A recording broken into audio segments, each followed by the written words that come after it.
Halo guys, apa kabar? Kali ini aku mau ceritakan sebuah kisah yang sampai sekarang masih sering membuatku merinding setiap kali mengingatnya. Ini bukan pengalamanku sendiri, tapi kisah dari seorang teman lama yang dulu satu sekolah denganku. Dan dia sendiri yang menceritakannya sambil gemetar. Matanya kosong seperti masih melihat sesuatu yang tidak bisa aku lihat. Katanya kejadian ini terjadi saat dia masih duduk di bangku SMA, di sebuah sekolah yang bangunannya sudah tua, cat temboknya mengelupas, dan halaman belakangnya berbatasan langsung dengan tanah kosong penuh semak dan pohon besar yang katanya sudah ada sejak zaman dulu. Temanku ini sebut saja namanya Raka. Dia dikenal sebagai anak yang tidak mudah takut, tipe yang suka bercanda bahkan di tempat gelap sekalipun. Sampai suatu sore setelah jam pelajaran selesai, dia harus kembali ke kelas karena lupa mengambil buku tugasnya. Kebanyakan murid sudah pulang, lorong sekolah sepi. Hanya suara langkah kakinya sendiri yang bergema di lantai keramik yang dingin. Saat dia berjalan melewati deretan kelas, matahari sudah mulai tenggelam. Cahaya oranye masuk dari jendela-jendela tinggi, membuat bayangan memanjang di lantai seperti tangan-tangan hitam yang meraih, dan entah kenapa, dia bilang, sejak itu dadanya mulai terasa sesak, seperti ada yang memperhatikan dari kejauhan. Kelasnya berada di bagian belakang sekolah, dekat dengan lapangan kecil dan tanah kosong yang dipenuhi pohon beringin tua, tempat yang sering disebut anak-anak sebagai tempat penunggu. Tapi Raka waktu itu hanya tertawa setiap kali mendengarnya, sampai hari itu. Dia membuka pintu kelas, mengambil bukunya, dan saat hendak keluar, dia mendengar suara langkah dari arah belakang kelas, bukan dari dalam sekolah, tapi dari luar, dari jendela yang menghadap langsung ke tanah kosong. Langkahnya berat, seperti kaki besar yang menginjak tanah basah. 1, 2, 1, 2, pelan tapi pasti. Raka awalnya mengira itu satpam atau mungkin kucing. Dia mendekat ke jendela, dan disitulah semuanya berubah. Di balik semak, berdiri sosok besar, hitam, tinggi hampir menyentuh dahan pohon. Matanya merah redup seperti bara api yang hampir padam, rambutnya panjang dan kusut, menutupi sebagian wajahnya yang katanya tidak seperti wajah manusia. Lebih seperti bayangan yang dibentuk menyerupai kepala. Dan yang paling membuatnya tidak bisa bergerak adalah bau busuk yang tiba-tiba memenuhi udara, seperti tanah kuburan yang basah bercampur dengan bangkai. Raka bilang, tubuhnya langsung kaku, kakinya tidak bisa digerakkan, dan saat itu sosok itu perlahan mengangkat kepalanya, menatap langsung ke arah jendela, ke arah mata Raka, dan seolah tersenyum. Meskipun dia tidak yakin itu benar-benar senyuman atau hanya ilusi ketakutannya sendiri. Sosok itu melangkah mendekat, daun-daun kering berderak di bawah kakinya, dan setiap langkahnya terasa seperti detak jantung Raka yang semakin cepat, sampai akhirnya bayangan besar itu tepat berada di balik jendela kelas, hanya terhalang kaca tipis yang terasa seperti tidak berarti apa-apa.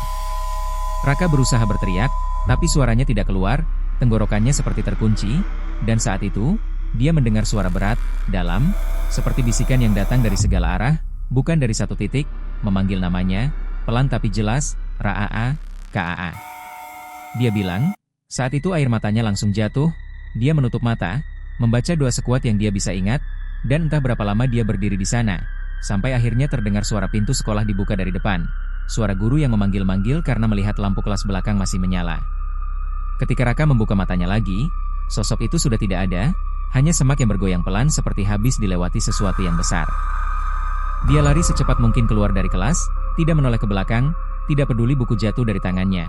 Dan sejak hari itu, katanya, dia tidak pernah lagi berani berjalan sendirian ke bagian belakang sekolah, bahkan di siang bolong sekalipun. Karena setiap kali dia melintas, dia selalu merasa ada sepasang mata merah yang mengintip dari balik pohon beringin itu, menunggu saat yang tepat untuk memperlihatkan diri lagi.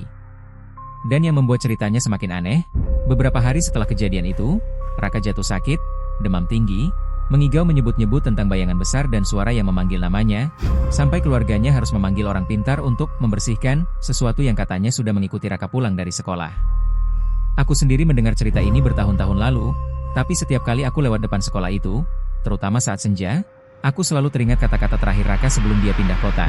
Dia bilang, kalau kamu pernah melihat bayangan hitam di belakang kelas itu, jangan pernah menatap matanya terlalu lama. Karena kalau dia sudah tahu kamu bisa melihatnya, dia tidak akan pernah benar-benar pergi. Dan sampai sekarang, aku masih bertanya-tanya, apakah sosok itu masih berdiri di sana, di balik semak, menunggu murid lain yang pulang terlalu sore, yang berani menoleh ke arah jendela belakang kelas dan bertemu dengan tatapan merah yang sama seperti yang Raka lihat hari itu. Raka tidak pernah kembali ke sekolah itu setelah pindah kota, tapi cerita itu seolah tidak berhenti di dirinya saja. Karena beberapa bulan kemudian, aku bertemu dengan adik kelasku yang wajahnya pucat setiap kali jam pelajaran hampir selesai dan matahari mulai condong ke barat. Dia selalu mencari alasan untuk pulang lebih cepat, atau setidaknya menunggu teman-temannya di depan gerbang. Dan ketika aku tanya kenapa, dia hanya menjawab pelan, di belakang kelas, ada yang suka berdiri kalau sore. Awalnya aku mengira itu cuma cerita turun-temurun, mitos yang dibesar-besarkan, tapi suatu hari, aku sendiri harus tinggal lebih lama di sekolah karena ada kegiatan ekstrakurikuler. Matahari sudah hampir tenggelam, langit berubah menjadi warna jingga keunguan, dan halaman belakang sekolah terlihat semakin gelap, seperti ditelan bayangan. Aku berjalan melewati lorong yang sama seperti yang Raka ceritakan dulu. Lantainya masih dingin, dindingnya masih kusam, dan udara sore itu terasa lebih berat dari biasanya. Seperti menekan dadaku pelan-pelan, setiap langkah kakiku terdengar terlalu keras, seolah ada yang menghitungnya dari kejauhan. Saat aku hampir sampai di kelas belakang, aku mendengar suara bisikan, bukan jelas seperti memanggil nama, tapi seperti orang bergumam di balik tembok. Kata-katanya tidak bisa kupahami, tapi nadanya membuat bulu kuduku berdiri. Aku berhenti, menahan napas, dan menempelkan telingaku ke dinding kelas. Tidak ada apa-apa, hanya suara angin yang menggerakkan daun pohon di luar. Aku menghela napas, mencoba menertawakan ketakutanku sendiri, dan melangkah lagi, sampai tiba-tiba, bayanganku di lantai terlihat lebih besar dari seharusnya, bukan hanya satu, tapi seperti ada bayangan lain yang berdiri tepat di belakangku.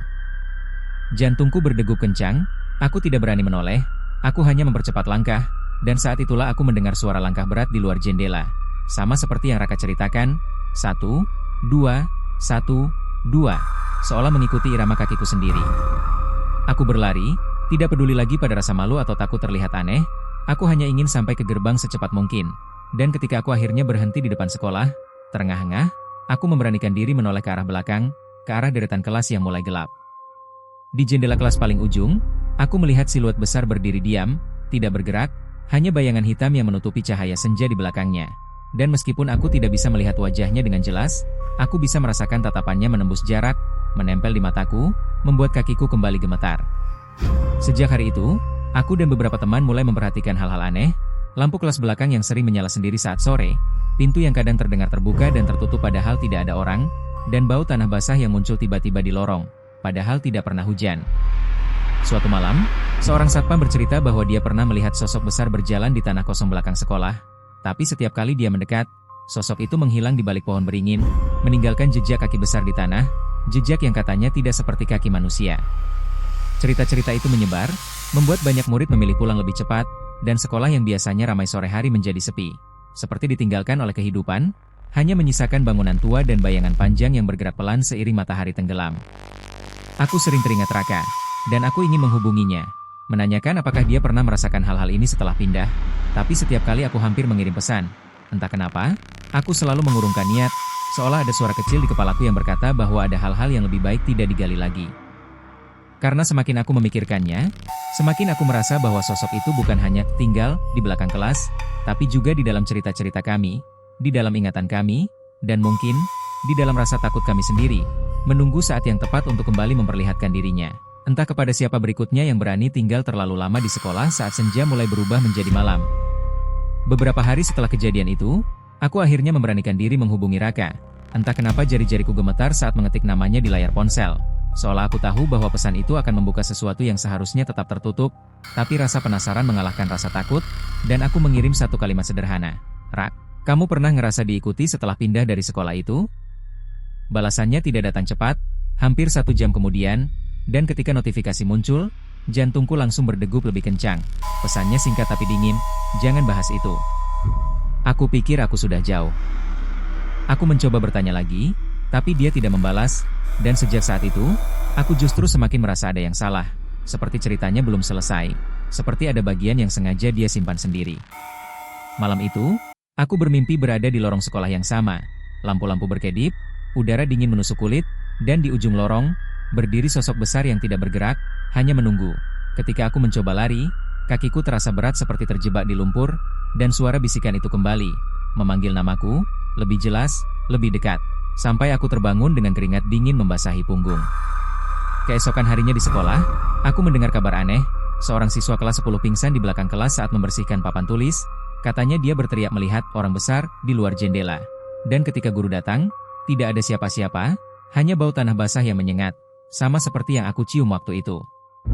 Aku mulai merasa bahwa mimpi itu bukan sekadar mimpi, tapi seperti peringatan, atau mungkin undangan, dan tanpa sadar, setiap sore aku selalu melirik ke arah belakang sekolah, ke arah pohon beringin tua yang berdiri seperti penjaga bisu, seolah ada sesuatu di sana yang ingin aku temui, meskipun akal sehatku berteriak untuk menjauh. Suatu senja, langit mendung, Angin berhembus pelan, membuat daun-daun bergesekan seperti bisikan rahasia. Aku mendapati diriku berjalan sendiri ke arah kelas belakang. Langkahku ragu, tapi ada dorongan aneh di dadaku, seperti rasa ingin tahu yang berubah menjadi kebutuhan.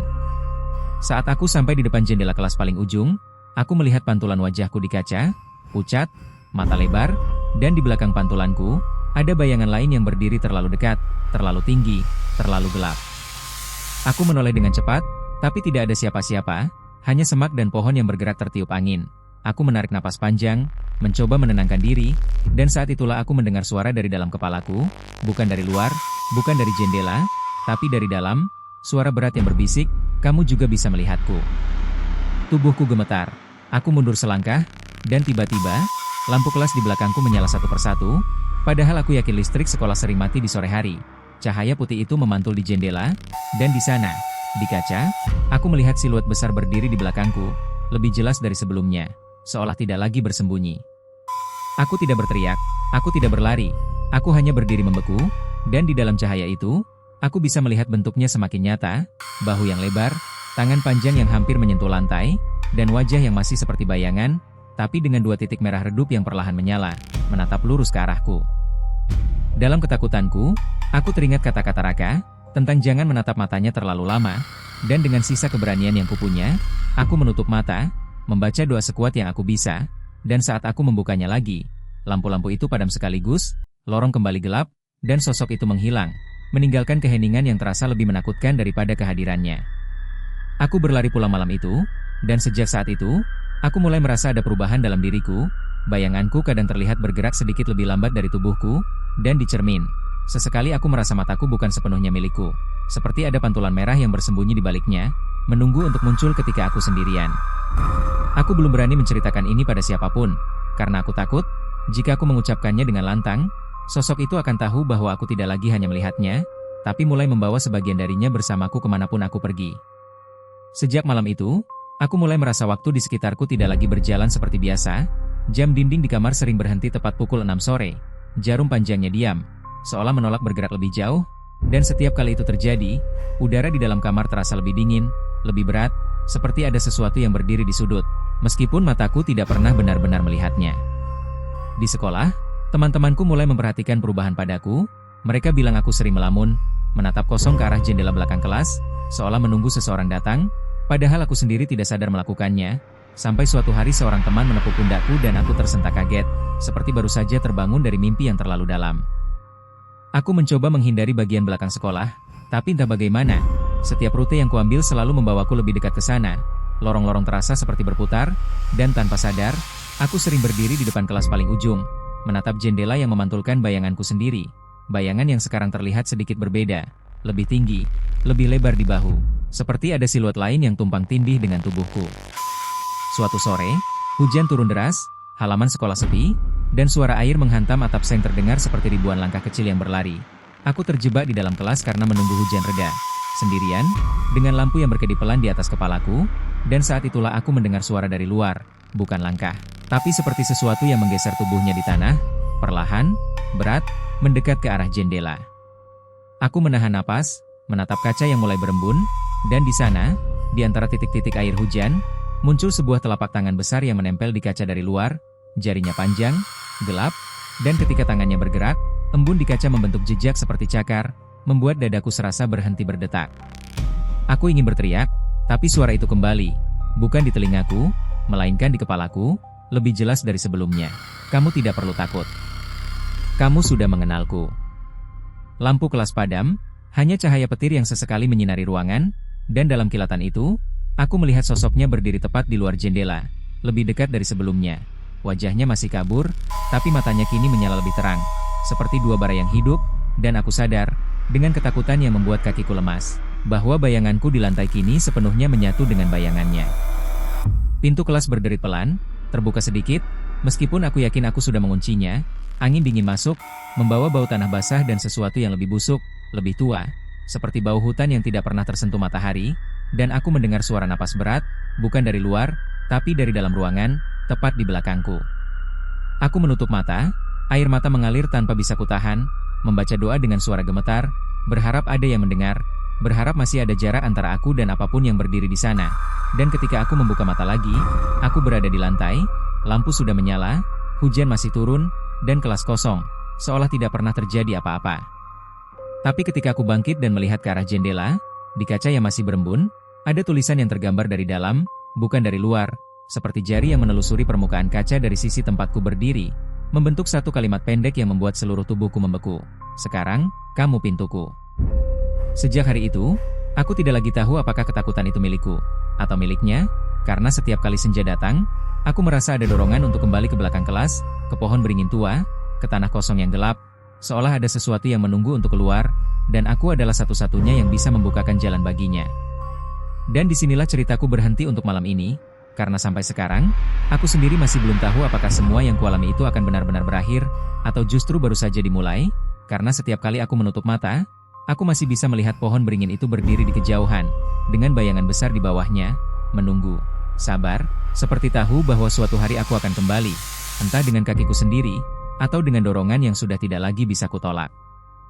Aku sering bertanya pada diriku sendiri, apakah aku masih sepenuhnya manusia, atau hanya cermin bagi sesuatu yang ingin masuk ke dunia ini melalui rasa takutku, melalui mataku, melalui langkah-langkahku yang selalu mengarah ke belakang kelas, dan mungkin, saat kamu mendengarkan cerita ini, kamu akan berpikir ini hanya kisah untuk menakut-nakuti, hanya cerita yang lahir dari bayangan dan imajinasi. Tapi jika suatu hari kamu pulang terlalu sore dari sekolah, dan kamu melihat jendelamu memantulkan bayangan yang bukan hanya milikmu sendiri, ingatlah cerita ini, karena mungkin, seperti aku, kamu sudah menjadi pintu bagi sesuatu yang tidak pernah benar-benar pergi. Terima kasih sudah mendengarkan kisah ini sampai akhir, dan kalau kamu merasa merinding, berarti ceritanya sudah menemukan jalannya sendiri ke dalam pikiranmu. Jadi sebelum bayangan itu terlalu lama tinggal, aku pamit dulu, dan jangan lupa subscribe, share, and like.